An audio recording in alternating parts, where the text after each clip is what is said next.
Hi, I'm Diana from Sew in Common, and this video is our how-to video for our brand new collection called Queen of Hearts in the Hoop Pieced Quilt Block Set. You get a 4-inch, a 5-inch, and an 8-inch design set.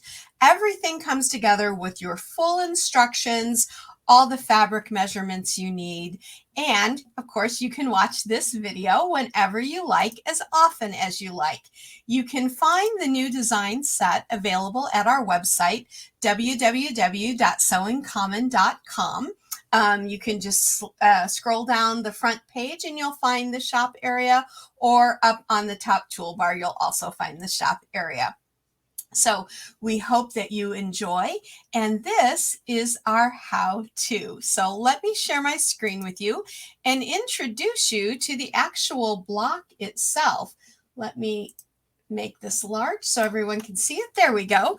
So here is our new pieced heart. Now this block is coming to you in February because of course February is the month where we think about hearts, but really hearts can be used in our quilts any time of year. And this block was actually a request. All designs, including this one, are digitized from scratch by me. I'm the owner, the educator, and the designer for all things here at Sew in Common. Now, you're seeing part of this right here. If that looks a little funny, because you're seeing the seam allowance. But if you cover that up like it will be once it's sewn into your project, then that goes away. It comes in, as I said, the 4x4, the 5x5 size, and the 8x8 size. Now the 8x8 is what I'm going to demonstrate for you in today's video. The 8x8 is a perfect block size for a full-size quilt. Actually, so is the 5x5 or the 4x4. However, the 5x5 for me is the perfect size for a mug rug, and you still have a few days left before Valentine's Day if you wanted to make some, or if you just wanted to make some for friends any time of year, that would be great. So it's a perfect mug rug size, and the 4x4, in my opinion, is the absolute perfect size for a quilt label, especially if you piece it like we see in the 8x8, where that color from the background is also that strip across the heart there. That's the perfect space to put in your words. Who made it, when it was made, who's it for, that kind of information. So as I said, today I'm going to be doing the 8x8 for you, but you will get all of the information that you need to make all three sizes. Let me show you what I do. Now, these don't have their sizes written on them. You'll get all of that in the instructions. But what I do is once I cut out all of my sizes, and you'll get this information, then I just use a little sticky on the back to kind of tell me what steps these are coming to. So I use this one in step 3, step 4, and step 8, step 6 and step 8. I think this should actually say 10, 6 and 10. Let me fix that. And that's the nice thing about having that sticky note. You can always fix that. Step 12, 14, 16, and 18. So I have all of my fabrics ready to go. And I'll just put these back in a little pile here. And now we will flip our camera and we'll go straight over to my camera from the machine. Here we go. And again, let's make that large so you can see it. There, perfect. So now you can see my machine. Today I'm using a Brother Dream machine, and I'm using an 8x8 hoop, but you will receive, when you purchase your pattern pack, you'll receive the files for all popular machine brands, so don't worry about that. So I've got my design set up. I'm ready to go. I'm just going to, whoops, I didn't mean to thread. I've already threaded. There we go. There we go. We're just going to stitch out step 1, which is the overall shape of our block so that we know what boundaries we're working in. That can be very helpful when we're doing our piecing in the quilt because it lets us make sure that our fabric is laying properly. The other tools I have available to me today is a glue stick. and a seam roller, and I'll show you how I use those. And then I also have one of my favorite pair of snips ready for when I need to do any trimming. So here we go. I'm using a light dove gray thread that you can see up here. That's the color I usually piece with for all of my piecing. But of course you can piece whatever you like with whatever color you like. So that's our boundary box. Now I'm going to do the next step, which is my placement area for my first piece of fabric. And if you're new to piecing in the hoop, then you know that the first piece of fabric on any block is always laid right side up. All other fabrics are laid right sides down because we're really doing what's kind of called a stitch and flip method. So here is my rectangle. I know it's a little hard to see because it's light, but I'm going to lay my fabric out here. Now, do I have the right one? Yes, I do. Okay. Now, I will say that I have cut this from scraps, and so I chose to use a directional fabric. But for me, I don't think about it as directional. I just lay it on. If it's not in the same direction, that's fine, because depending on how my quilt is laying in my lap or across my bed, I could be looking at it from any direction. However, if you use a directional fabric, then add about, I would say 10 to 15% more fabric, because you're going to have to do some playing to make sure that you're cutting in the right direction, okay? So I'm going to lay this down. I know that it's within all my boundaries. I can feel that placement. And I'm going to stitch this down. This entire block, according to the machine, should only take roughly, barring the flipping, the stitching, the little bit of ironing, 4 minutes to stitch out, and I'm going at about 700 stitches per minute. You might do more than that. Now I'm going to take this out because I am going to do a little bit of trimming, and let me flip back over to my other camera. There we go. And I will move this out of the way, and I'm going to bring this in so that you can see it. Now, if things look backwards and upside down to you, remember, I have to see it. And then also I'm left-handed. So if you think it looks funny, it might be because I'm left-handed. So right above this stitch is the fabric that falls outside.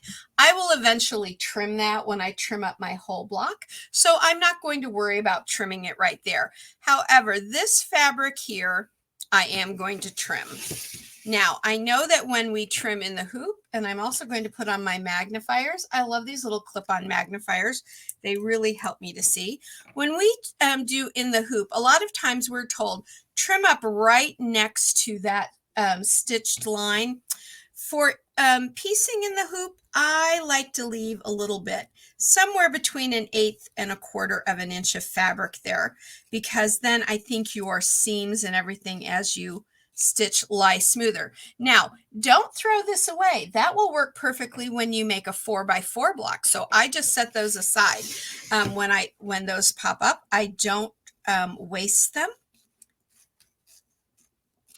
There we go. There's another one I can use in one of the 4x4 blocks. So I'm ready to go. Now you're seeing this correctly. This is the top. Now I'm ready to go on to step 4. And that is going to be this red triangle right here. So to do that, I'm going to take my number 4 piece, and I'm going to lay it right sides together. So from now on, all fabric starts out right side facing down. I'm going to lay it on top here. There's my seam. I'm going to lay it on top here. I like to let just a wee bit of that fabric peek out. Okay. Now I'm going to take this back over to my machine, and we will stitch that down. And let me flip my camera back over. There we go. So now I'm here at my machine. I'm ready to go. And I'm going to stitch that right down.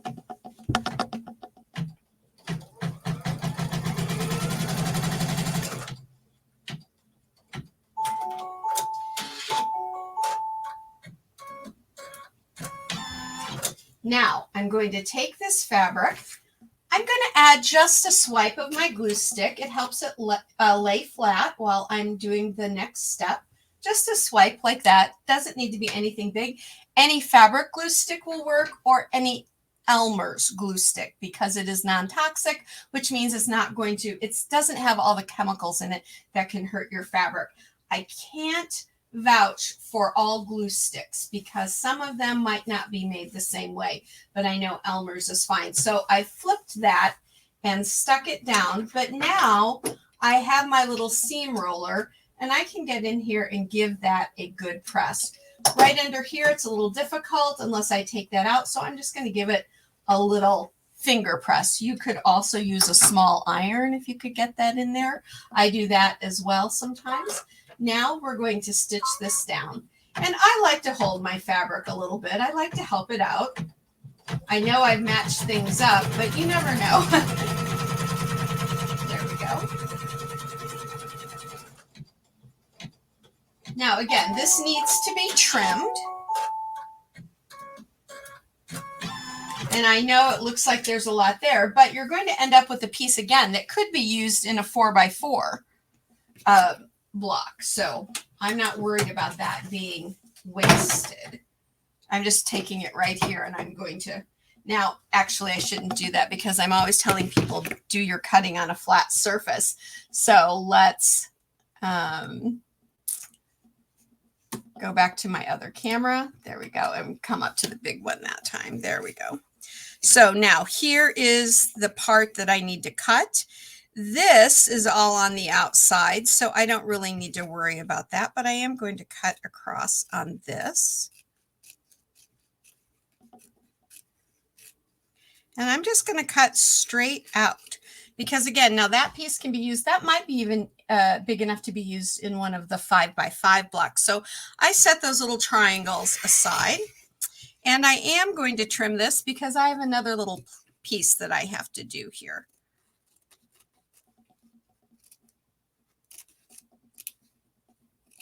There we go, and toss that little piece away. Now I'm going to take my step 6, which is a little triangle. Now these two triangles for step 6 and 10 are made from a square that you cut on the diagonal. So you'll get that information. So I'm going to lay this right down there. Great. You always just want to make sure your fabric comes out at least a 1/4 inch beyond your box there, because then you know you're going to have enough fabric for it to be trimmed down, your block to be trimmed down in the end. Let me bring this back over. Oops. There we go. And we'll flip our camera back. There we go. And now we will stitch this piece down. I might be, hang on, yeah, my machine came unthreaded. Hang on just one second. I'm just going to back up so I'm in the right place, and I'm going to rethread the machine. There we go. Great. Now we'll go ahead and stitch that down. Nothing ever runs perfect, right? We always have something. Even I do. And I will tell you that I feel like perfect is the enemy of joy because it just brings too much stress to your life. Just have fun when you're doing your piecing in the hoop. There's my little bit of glue from my glue stick. I'm going to flip that over. I'm going to take my seam roller and roll that a little bit. And now we're going to stitch this piece down. I know you can't see it because my fingers are there. That's better. You can see it now. All right. And I don't need to do any trimming at this point. So now it's going to come over here and we're going to do the other half. So we're going to do the other red triangle and that other outer triangle. So I'm going to get my step 8 because I'm at step 8. If you can see that there, I'm going to get my other step 8 fabric.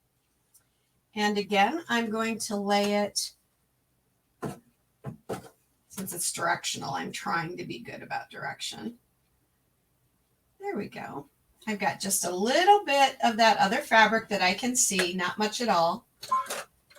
You don't want it to be set in there like by a 1/4 inch back or anything like that. I'm just talking about a super small amount. If it's just peeking out, then you're good and set to go. Now I'll do a little swipe of glue stick and we will flip it.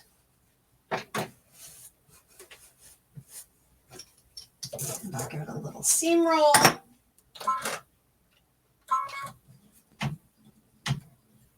And we'll let it stitch.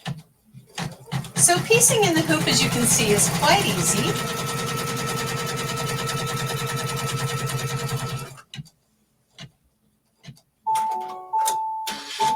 Now we'll flip back over to our other camera and we will trim. Okay, so I need to trim all the way around because remember I've still got to stitch out that little piece and I don't need all of this fabric.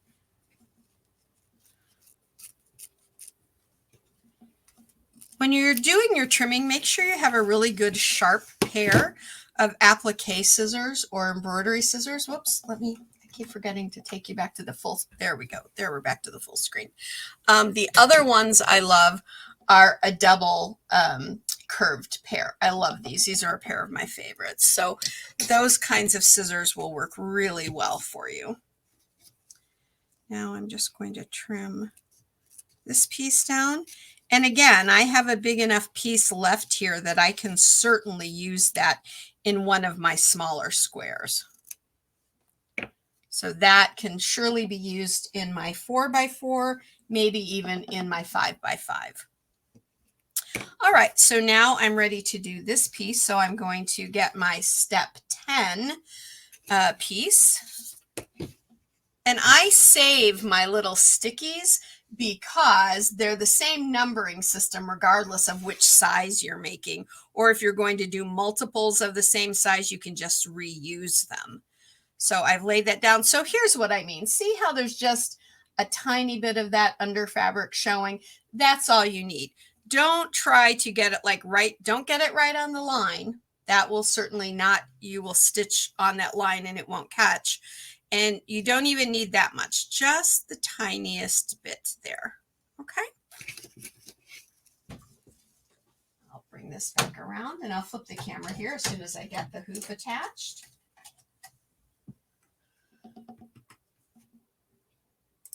And we'll go back to our full screen. There we go. And we will make sure I have enough on the outside there. I need to just adjust that a wee bit. There we go. Perfect.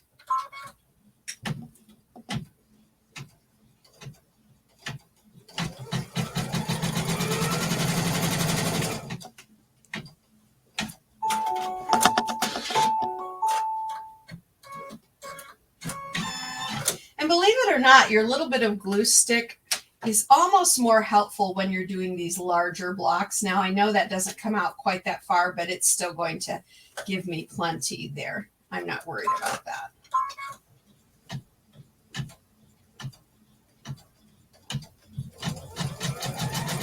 See, I still have my 1/4 inch of fabric going around. So that was just a little extra, a little excess, even more than I needed.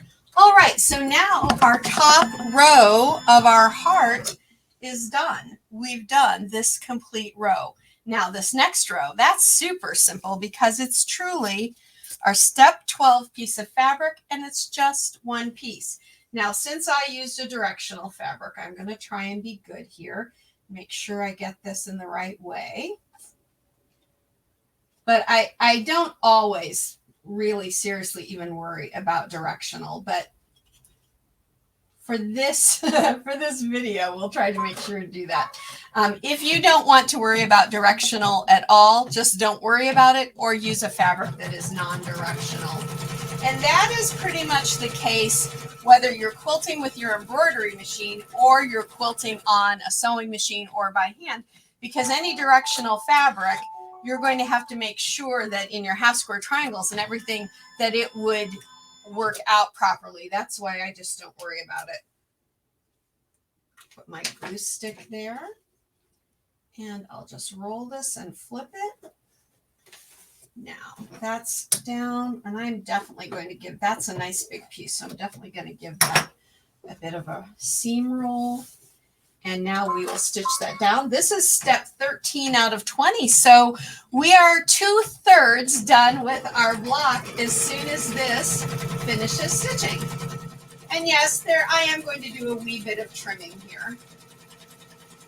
And I do make sure that the fabric sizes I give you are plenty big. You might go, oh, well, oops, sorry. I'm having to trim, but you're better off trimming than having fabric that is too short, okay? Because then you end up wasting more fabric by having to recut. So here we are, we're back at the trimming, and I'm just going to trim across the bottom here. So the sizes I give you are a little bit generous, but that's how I do my own quilting, even when I'm doing my regular quilting, because, or, you know, if I'm quilting in another way, because I don't like having to recut. So now I'm on to step 14, and that again is a pretty big piece that we're going to have to trim, but we're going to end up with, again, with 2 triangles that can be used in one of our other blocks. So that's okay. We don't mind that at all. And this actually is directional as well. It says love is patient, love is kind. A very wonderful sentiment there. So I'm just going to lay that down, and we will bring that back over, and we will get to sewing. Embroidering, should we say, right? Because we are embroidering, we're piecing our quilt blocks with our embroidery machine. There we go. And so this is step 14. So we have like 6 steps and we're done. So if you were doing these 8x8 blocks for a quilt and you wanted them all to be this particular block, you can see that you could work through these pretty quickly, because for one, once you make one, you pretty much have it down for making all of them. And the reason they're taking a little bit longer for us today is because I'm talking you through it, but they go really, really quickly. Give this a little bit of a seam roll, a little bit of a finger press right under there.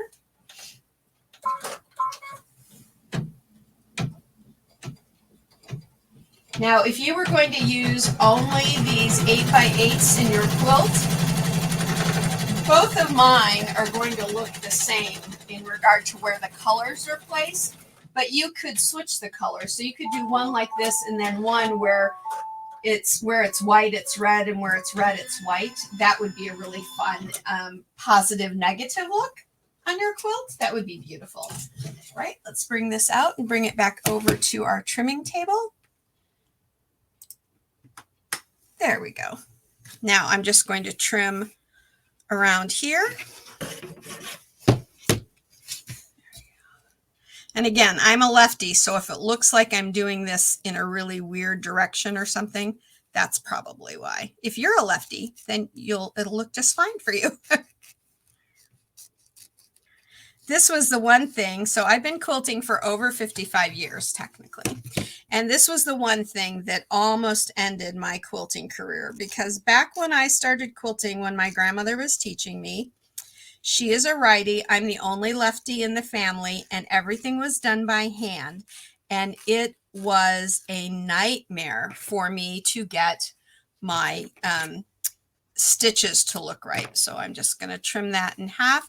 Now I can set that aside and use it for another block. Now I'm going to go on to step 16. So the whole left-handed thing almost did me in on my quilting. Let's see, this one will work right there. I'm laying that down. Great. And taking it back to my machine. Oops. Just knocked the camera out of the way. I'll fix that one. Let me flip it back over.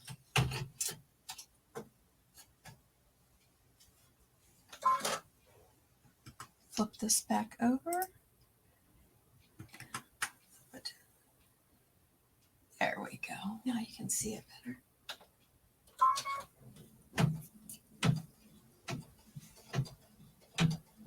So I'd love to see what you do with your pieced hearts. Again, I brought this out because it was a request in February, because of course February we think about hearts and things throughout the month. But truly, pieced hearts can be put in a quilt anytime. They're beautiful for baby quilts.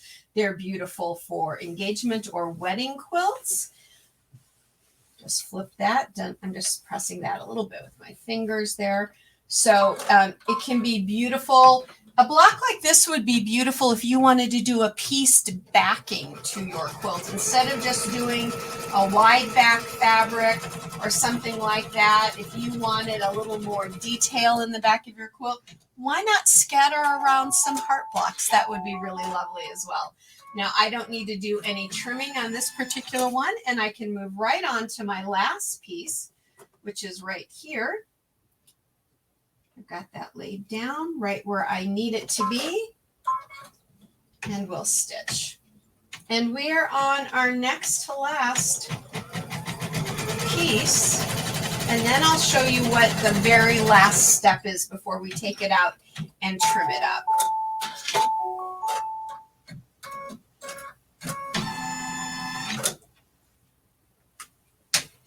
And I'm going to flip it. And don't worry if that, like if you use a glue stick where the color shows through, those glue sticks are usually air dryable. And as the glue dries, the color goes away. So you don't really need to worry about that too much.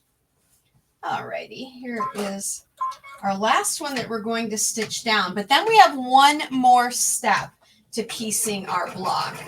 And I'm going to take it over. Well, actually, I won't take it over to the trimming table. I'll just get the product I'm going to use here. So, do you see here how there's that piece of fabric? It's outside the block, but it's part of the seam.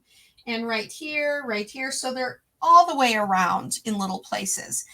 Those are the places where your foot is going to want to get hung up. And there's quick and easy ways to deal with that if you're paying really close attention. But something I've started doing is taking small pieces of my embroidery tape and laying them just over the places that have that problem. So then my foot just slides by it and I don't have to worry about it at all getting caught on my foot. And then when I'm done, I'll just take that off, take it out of the hoop, trim it up, and I have a beautiful quilt block. And so usually there's a little bit you need to do on all four sides. This tape I'm using, use any embroidery tape you want. This is not my favorite embroidery tape, but because it's only going to be on here for a few seconds, and I was almost done. I want to get rid of it. I'm good. I'm going to now do the very last stitch, which is a stitch that goes all the way around the block, and it helps connect our block really nice and firmly in all of these joined areas. Because when you stitch out, if something's going to start to pull apart, it's going to pull apart on you over time as you're using your quilt in these areas. So by doing a stitch all the way around, that kind of locks it in place, you could say. So now we're just going to do that. And because I put those little pieces of tape, my foot is just going to run right over it, and it's not going to have any problem with those little pieces of fabric at all. And once this is done, then I will take this out of the hoop and I will trim it up. And there we have our 8x8 Queen of Heart pieced heart block.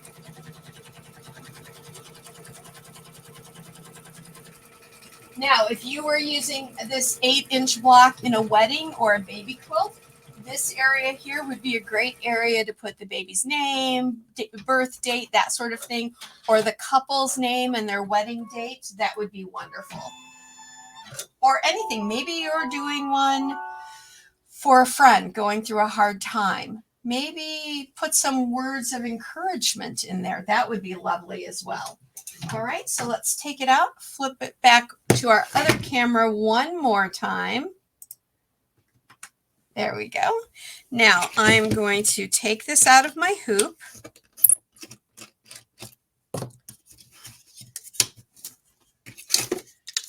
Put my hoop aside. Now I'm just going to take my tape. Now I want you to be careful when you use tape, okay? Because we're dealing with run stitches and you don't want to pull so hard that you end up pulling your stitches out. Most tape will peel off just like I did that, half on one side and half on the other. But if you get in there and you just go rip and rip it out, you could accidentally rip out your stitches, and we don't want that. So just give yourself a couple of minutes to get that pulled off of there.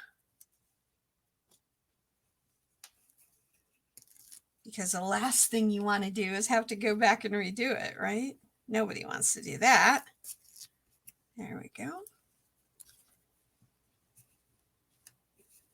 But you saw how nice it was. I will guarantee you that if I had not used that tape, here and down here, my embroidery foot would have gotten caught and I would have ended up having to like just sit there and hawk it and make sure that everything came off right. But by using that little bit of tape, I didn't have any problems. And I'll be honest, I just started doing this little idea.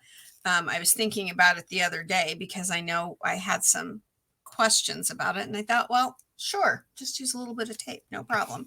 Alrighty, so now I'll move all of those out of the way. Now I can bring in my ruler and my rotary cutter. And I need my, there we go. I need my magnifiers. There we go.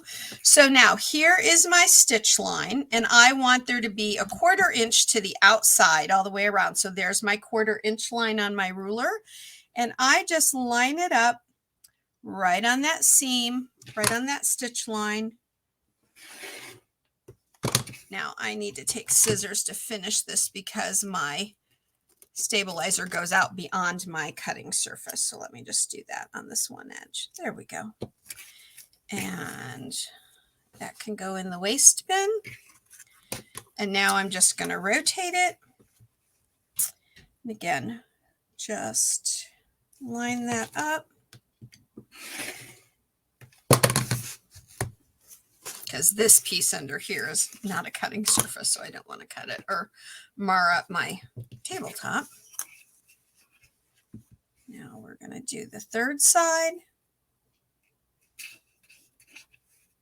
So if you had an hour, I bet you could whip out 6 of these easy. If you weren't being, distracted and you had done one and you felt confident on the process, you could whip these out pretty quickly. There's the last trim. Now I would just take this over to my pressing station and I would, hang on, I need to, there we go. Something was just coming across our digital thing and I wanted to make sure that turned off. So I would just take it over to my pressing station. I always press these on a linen silk setting, lighter than cotton, because that way I don't get any puckers, any wrinkles, anything like that. And there are 2 of my 8 bites. Now you see here, if I were to go and stitch these together now, right on that stitch line, right to the inside of that stitch line, and flip those open, you would see you could even do more in there if you wanted to add embroidery and stuff. Now, remember, if you're going to add embroidery, you need to add that while it's still in the hoop at your machine. But that is your 8x8 Queen of Hearts block. You'll also be getting the files to make it as a 5x5. The process is the same for all 3 sizes and your 4x4. So I hope that meets your needs. I know, as I was telling you before, that was a request. So I hope you all enjoy it.